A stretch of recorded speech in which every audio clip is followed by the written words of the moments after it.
but Bud and I did we brought Andy Williams to television. J. Walter Thompson came to Bud and me and said,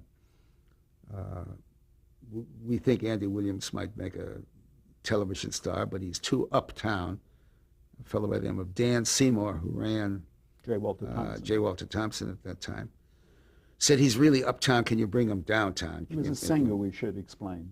Andy Williams. Andy Williams was a glorious singer who started with Kay Williams, who was a glorious entertainer, nightclub entertainer, who worked with several men. And Andy was one of that troupe before he went on his own.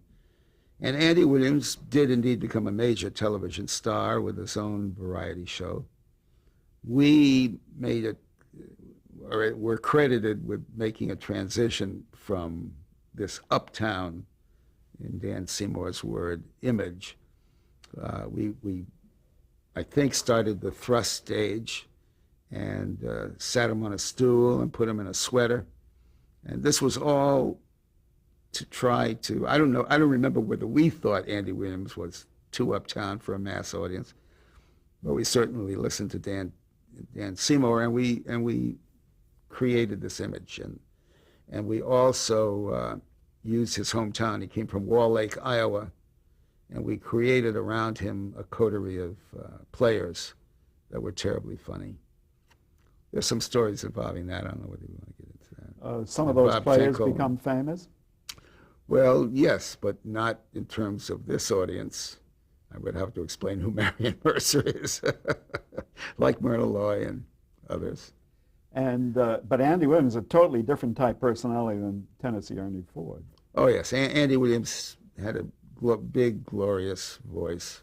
As we sit here today, he's got his own club in, can't remember that.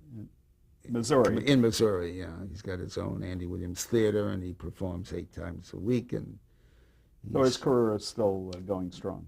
Flourishing. And were you writing for Andy Williams as well? Yes, yeah. We wrote, I head wrote with other writers, and we. Oh, wait a minute. Andy Williams, I did some writing, but we hired Bob Finkel to produce the show. And you mentioned having interviewed Bob, so we worked with Bob on the Andy Williams show. He produced, we were the executive producers.